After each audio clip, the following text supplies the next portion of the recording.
Hello students, welcome back to commerce Shruti. तो हमारे जो अकाउंटिंग कॉन्सेप्ट्स हैं उसकी सीरीज कंटिन्यू है, आप सबको पता होगा। ठीक है, तो अकाउंटिंग कॉन्सेप्ट हमने ऑलमोस्ट कवर कर लिए हैं। आज की क्लास में, आज की वीडियो में जो हम देखने वाले हैं दैट इज अकाउंटिंग कन्वेंशंस। मैंने आपको बताया था कि जो ये सीरीज चलिए इसमें मैं आपको अकाउंटिंग के कुछ कॉन्सेप्ट्स और कुछ कन्वेंशन बनाऊंगी जो बेसिकली हमारा बेस होगा अकाउंट्स का।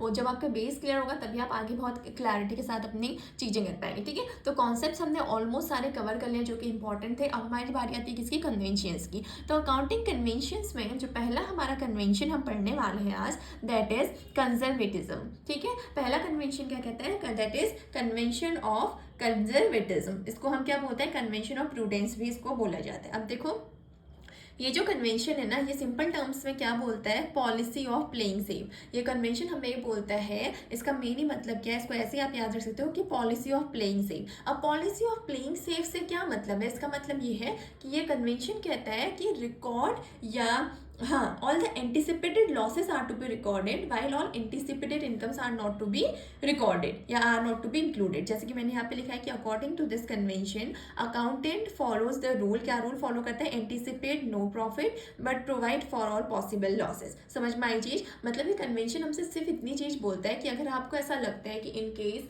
फ्यूचर में आपको कोई खर्चा होने वाला है, आप कोई एक्सपेंस करने वाले हैं या कोई आपको कोई लॉस हो सकता है, तो आप वो सारे लॉसेस को अपनी बुक्स ऑफ अकाउंट्स में शो करिए। ठीक है, लेकिन अगर आपको ऐसा लगता है कि फ्यूचर में आपको कोई इनकम हो सकती है, कोई गेन हो सकता है, कोई प्रॉफिट हो सकता है, तो आप उस इनकम को रिकॉर्ड मत करिए। ठीक है, तो ये कौन कहता है हमसे ये सारी चीज़ें, ये कहता है हमसे कन्वेंशन ऑफ कंजर्वेटिज्म। इसीलिए हम इसको बोलते हैं पॉलिसी ऑफ प्लेइंग सेफ। क्यों, देखो, अगर फ्यूचर में हमने कहा कि कोई लॉस हो सकता है, उसके लिए हम कोई प्रोविजन बना के चल रहे हैं। आगे जाके आप पढ़ोगे कि प्रोविजन कैसे बनाते हैं। डाउटफुल डेट्स के लिए हम प्रोविजन बनाते हैं, जैसे कि मतलब जो डेटर्स थे ना हमारे, हमें लगता है कि वो जो डेटर्स हैं जिनसे हमें पैसे लेने हैं, जो हमारे डेटर्स हैं, वो उन्हें हमें पैसा देना था, लेकिन हमें एक डाउट हो रहा है कि शायद ये वाले जो पार्टी है, जो हमारी डेटर है, इनसे हमें फ्यूचर में पैसा नहीं मिलेगा। हो सकता है इनका बिजनेस ऑलरेडी लॉस में चल रहा है, तो ये इंस्टॉलमेंट डिक्लेयर हो सकते हैं या कुछ भी हो सकता है, कोई भी रीजन की वजह से हो सकता है हमें एक डाउट है कि ये जो पर्टिकुलर डेटर है इनसे हमें पैसा नहीं मिलेगा। तो हम क्या करेंगे, एक प्रोविजन बना के चलेंगे ताकि हम अपने उस लॉस को क्या कर सकें, रिकवर कर सकें। ठीक है, तो इसलिए बोला जाता है कि ये पॉलिसी होती है प्लेइंग सेफ, यानी कि आपको जो भी लगता है कि फ्यूचर में खर्चा हो सकता है, उसके लिए ऑलरेडी जैसे प्रोविजंस बना के चलो, उसको रिकॉर्ड करके चलो। लेकिन अगर आपको लगता है फ्यूचर में कोई इनकम हो सकती है, तो उसको शो करने की जरूरत नहीं, क्योंकि हो सकता है कि फ्यूचर में एक्चुअल में इनकम हो ही ना। ठीक है, तो इसलिए ये बोलते हैं कि रिकॉर्ड ऑल द एक्सपेंडिचर और ऑल द एंटिसिपेटेड लॉसेस और expenditure, but do not record the anticipated income और रेवेन्यू। समझ में आया? ठीक है, अब देखो, दो चीज़ें और हैं इसमें। इस कॉन्सेप्ट की वजह से ये कहा जाता है, जो हमारा कंजर्वेटिज्म का कन्वेंशन है, इसकी वजह से बोला जाता है कि जो हमारी इन्वेंट्री और जो स्टॉक है, जब हम इसका वैल्यूएशन करते हैं ना, आगे जाके आप देखोगे हमें स्टॉक का वैल्यूएशन करना होता है, गुडविल का वैल्यूएशन करना होता है, तो वो किस पे किया जाता है, एट कॉस्ट और market price which ever is less. यानी कि अगर उस इन्वेंट्री की कॉस्ट प्राइस कम है तो हम उसकी कॉस्ट प्राइस पर उसका क्या करेंगे, वैल्यूएशन करेंगे। या अगर उस टाइम पे, उस पीरियड पे जब हम वैल्यूएशन कर रहे हैं उसकी मार्केट प्राइस लेस होगी, तो हम उसकी मार्केट प्राइस पे उसका क्या करेंगे, वैल्यूएशन करेंगे। ठीक है, this is just because of this convention of conservatism.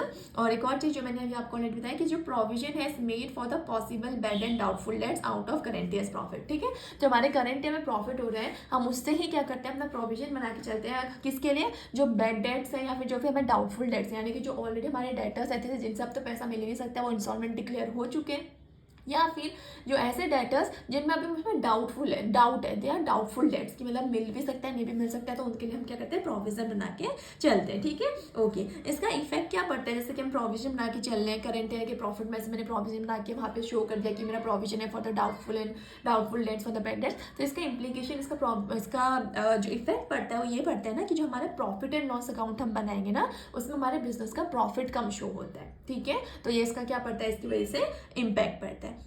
Clear है चीज़ें कि नहीं है? तो ठीक है, कन्वेंशन ऑफ कंजर्वेटिज्म में कुछ नहीं पढ़ना, बस इतना आपको पता होना चाहिए कि ये कन्वेंशन सिर्फ इतना कहता है कि ये is a policy of playing safe, और ये कहता है कि हमें ऑल द एंटिसिपेटेड लॉसेस हमें रिकॉर्ड करने हैं, लेकिन एंटिसिपेटेड इनकम्स और रेवेन्यू हमें बिजनेस बुक्स ऑफ अकाउंट्स में रिकॉर्ड नहीं करनी है। I hope this is clear to you. ठीक है, ओके, बढ़ते हैं अपने नेक्स्ट कॉन्सेप्ट की तरफ, जो कि अनदर इंपॉर्टेंट हमारा कन्वेंशन की तरफ, जो कि अनदर इंपॉर्टेंट कन्वेंशन है, that is convention of full disclosure. देखो, कन्वेंशन ऑफ फुल डिस्क्लोजर सिर्फ एक चीज कहता है आपसे कि डिस्क्लोज करो सारे इंपॉर्टेंट फैक्ट्स, ठीक है।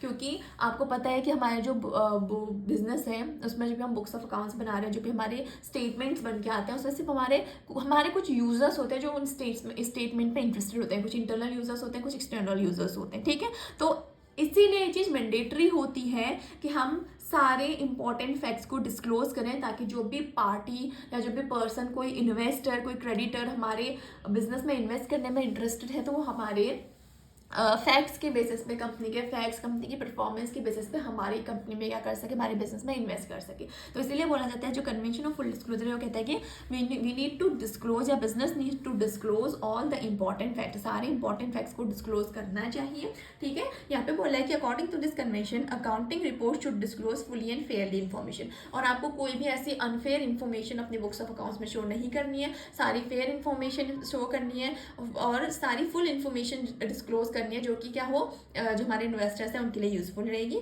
नेक्स्ट बोला है कि all the information which is of material interest to proprietors, present and potential creditors and investors. यानी कि कोई भी इन्फॉर्मेशन, कोई भी मटेरियल, कोई भी रिलीवेंट इन्फॉर्मेशन अगर है ओनर के लिए, किसी जो प्रेजेंट हमारे क्रेडिटर्स हैं, क्रेडिटर्स कौन होते हैं, जिनसे क्रेडिटर्स और डेटर्स का मैंने ऑलरेडी आपको कॉन्सेप्ट बताया हुआ है। प्लीज़ अगर आपको नहीं पता तो उसे कमेंट सेक्शन, सॉरी, उसको बेसिक अकाउंटिंग टर्म्स मैंने आपको समझाया हुआ है, आप जाके उसको देखिए, ठीक है। तो मैंने क्या बोला कि किसके लिए मटेरियल इन्फॉर्मेशन, प्रोप्राइटर्स हो गए जैसे कि हमारे, और दूसरा हमारे पास क्या हो गया, प्रेजेंट जो क्रेडिटर्स है, मतलब कि जो अभी क्रेडिटर एग्जिस्टिंग में मेरे पास, ठीक है, जो मेरे क्रेडिटर्स हैं। क्रेडिटर्स कौन होते हैं, बोला मैंने आपको कि जिनको मुझे पैसा कर देना है, जिनको मुझे पेमेंट देना है, जिन्होंने मुझे क्या किया है, क्रेडिट में सामान दिया हुआ है, ठीक है। तो जो भी प्रेजेंट मेरे पास क्रेडिटर्स है, या फिर जो भी पोटेंशियल क्रेडिटर्स, यानी कि कोई हो सकता है किसी पर्सन से मैं कोई सामान परचेज करने का सोच रही हूँ, ठीक है। वो पर्सन मुझे सामान देना चाहता है, लेकिन उसके पहले हो सकता है वो क्या करे, मेरी एक चेक करें कि मेरी पेमेंट, जैसे कि मेरी बिजनेस जो है अपनी क्रेडिटर्स का टाइमली पेमेंट करती है, नहीं करती है, ठीक है। मेरी कंपनी में कितना डेट ऑलरेडी पड़ा हुआ है, कितने क्रेडिटर्स ऑलरेडी पड़े हुए हैं, तो ये सारी चीज़ें कहाँ डिस्क्लोज होती है, बैलेंस शीट में। तो इसीलिए बोला जाता है कि ये सारी मटीरियल और रेलिवेंट इन्फॉर्मेशन है प्रोप्राइटर्स के लिए, प्रेजेंट क्रेडिटर्स के लिए, पोटेंशियल क्रेडिटर्स के लिए, इन्वेस्टर्स के लिए, तो ये सारी इन्फॉर्मेशन हमारी डिस्क्लोज होनी चाहिए, ठीक है।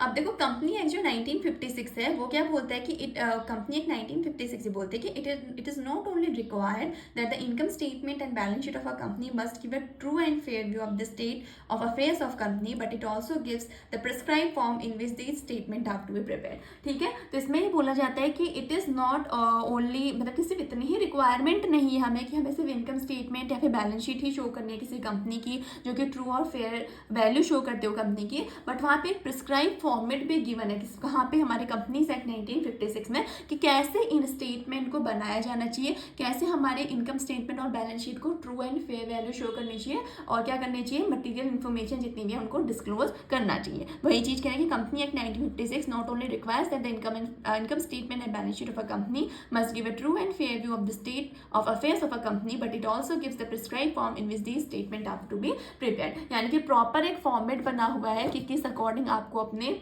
इनकम स्टेटमेंट और बैलेंस शीट को बनाना है। और ये आप जो फॉर्मेट है, ये आप लेटर पार्ट में पढ़ोगे, क्योंकि मैंने आपको बताया था जब अकाउंटिंग साइकिल बताई थी कि सबसे पहले हम क्या करते हैं, जनरल एंट्री पास करते हैं, फिर लेजर पोस्टिंग करते हैं, ट्रायल बैलेंस बनाते हैं, देन हमारा इनकम स्टेटमेंट बनता है, that is trading and PNL account, and last में हमारी क्या बनती है, बैलेंस शीट बनती है। तो सबके प्रॉपर अपने अपने फॉर्मेट है, सबके अपने प्रॉपर रूल्स एंड रेगुलेशन है, और रूल्स एंड रेगुलेशन को फॉलो करके हमें क्या करना होता है, अपने सारे स्टेप्स बाय स्टेप्स सारे स्टेप्स को फॉलो करना होता है, ठीक है।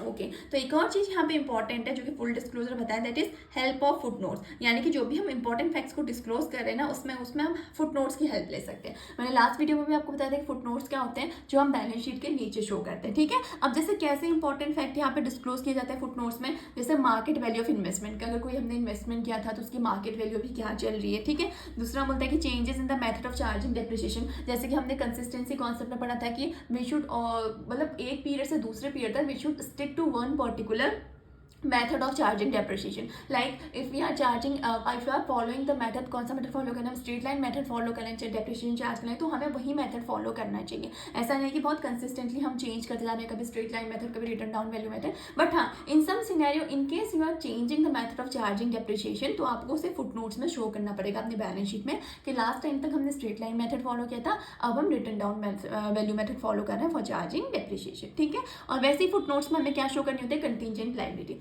अब देखो कंटिजेंट लायबिलिटी क्या होती है, ऐसी लायबिलिटी जो अभी तक हुई नहीं है बट फ्यूचर में हो सकती है, जिसकी होने की संभावना है, जिसके होने की पॉसिबिलिटीज है, ऐसी लायबिलिटी को हम क्या बोलते हैं, कंटिजेंट लायबिलिटी। जैसे लेट्स सपोज किसी कंपनी पे कोई केस चल रहा है, ठीक है, अब उसका रिजल्ट कंपनी के फेवर में होगा या उसके अगेंस्ट में होगा, ठीक है, मतलब अगर लेट्स सपोज कंपनी पे कोई पेनल्टी उस केस के वजह से कंपनी को कोई पेनल्टी पे करनी पड़ सकती है, तो अगर उसके फेवर में रिजल्ट आएगा तो वो पेनल्टी पे नहीं करेगी, लेकिन अगर जो हमारा केस चल रहा है वो कंपनी के अगेंस्ट में उसका रिजल्ट आया तो कंपनी को पेनल्टी पे करनी पड़ेगी। तो वो कंप्लीटली किस पे डिपेंड करता है, उस केस पे कि वो कब कंपनी का केस कंप्लीट होएगा और कब उसका रिजल्ट आएगा, उस पर डिपेंड करता है ना। तो एक ऐसी लायबिलिटी जो फ्यूचर में हो भी सकती है और नहीं भी हो सकती है। तो अगर ऐसी कोई लायबिलिटी होती है ना, कंटिजेंट लायबिलिटी उसको बोला जाता है, तो ऐसी लायबिलिटी को भी हम कहाँ शो करते हैं, फुटनोट्स में शो करते हैं। क्लियर है फुल डिस्क्लोजर? फुल डिस्क्लोजर भी यही कहता है कि हमें सारे इंपॉर्टेंट, रेलिवेंट या फिर मटीरियलिस्टिक जो भी इंफॉर्मेशन होती है उन्हें डिस्क्लोज करना चाहिए, हम फुटनोट्स की हेल्प ले सकते हैं, ठीक हो गया। और कंपनी एक्ट 1956 में ये साफ साफ बताया गया है, सारा एक प्रॉपर प्रिस्क्राइब फॉर्मेट दिया गया है कि कैसे ये जो हमारी इनकम स्टेटमेंट है, जो बैलेंस शीट है, जो हमारी बिजनेस की ट्रू एंड फेयर पोजीशन को डिस्क्लोज करते हैं, शो करते हैं, उनको कैसे प्रिपेयर किया जाता है, ठीक हो गया। ओके, तो बढ़ते हैं अपने नेक्स्ट कन्वेंशन की तरफ, that is convention of materiality, ठीक है। अब कन्वेंशन ऑफ मटीरियलिटी क्या कहता है, देखो हम कह सकते हैं कि ये थोड़ा सा अपोजिट हमारे किसके, कन्वेंशन ऑफ फुल डिस्क्लोजर की। फुल डिस्क्लोजर क्या कहता है कि disclose all the important facts, मतलब वो कहता है कि सारी चीज़ें हमें डिस्क्लोज करनी चाहिए। लेकिन मटीरियलिटी जो हमारा कन्वेंशन है ये कहता है कि it includes only material information, material कह सकते हो, रेलिवेंट कह सकते हैं, इंपॉर्टेंट इन्फॉर्मेशन। ये कहता है कि an information capable of making a change in the decision of a user. इसका मतलब क्या है कि जो मटीरियल इन्फॉर्मेशन होती है वो कैसी इन्फॉर्मेशन होती है, जो हमारे यूज़र जो है उनके डिसीजन को क्या कर सकते हैं, चेंज करने की ताकत रखती है। ऐसी इन्फॉर्मेशन को क्या बोलते हैं, मटीरियल इन्फॉर्मेशन बोलते हैं। और जो कन्वेंशन है हमारा मटीरियलिटी वो यही कहता है कि सारे फैक्ट्स डिस्क्लोज करने की नीड नहीं है, बट ऐसे फैक्ट्स जो सच में मटीरियल है, रिलीवेंट और इंपॉर्टेंट इन्फॉर्मेशन है, जिन पे जो ऐसी इन्फॉर्मेशन है which is capable of making a change in the decision of a user, that information should be disclose. तो ये क्या कहता है हमारा कन्वेंशन ऑफ मटीरियलिटी। तो वहीं पे मैंने फुल डिस्क्लोजर क्या कहता है कि हमें सारे जो भी फैक्ट्स हैं, इंपॉर्टेंट फैक्ट्स हैं, हमें सारे फैक्ट्स को डिस्क्लोज करना चाहिए, ठीक है। लेकिन मटीरियलिटी कॉन्सेप्ट क्या कहता है कि हमें सिर्फ वो फैक्ट्स को डिस्क्लोज करना चाहिए जिनके पास इतनी पावर है कि वो हमारे यूजर के डिसीजन को चेंज कर सकते हैं। जैसे एग्जाम्पल में मैंने यहाँ पे एक चीज़ लिखी हुई है कि amount of debtor is material not the number of debtors, ठीक है।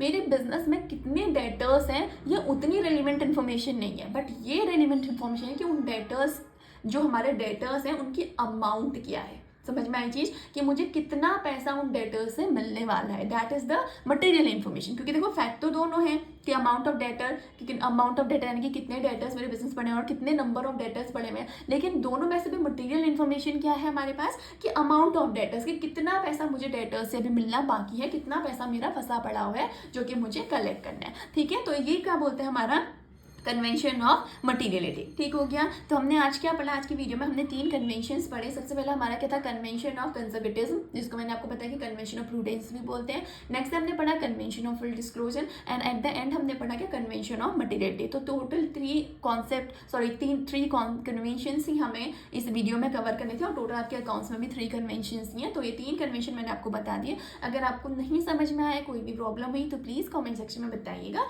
मैं और डिटेल में आपको एक्सप्लेन करने की कोशिश करूँगी, ठीक है।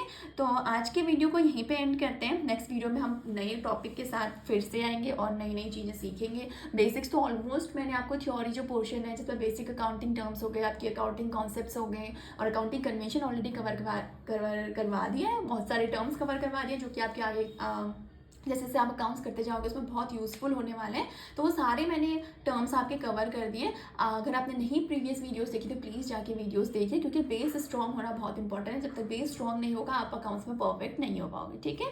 तो आज की वीडियो को यहीं पे एंड करते हैं। आपको अगर वीडियो पसंद आई तो प्लीज़ वीडियो को लाइक करिएगा, चैनल को सब्सक्राइब कीजिएगा और ज़्यादा से ज़्यादा अपने फ्रेंड्स के साथ शेयर कीजिएगा। ओके, मिलते हैं नेक्स्ट वीडियो में। Till then thank you so much, bye bye.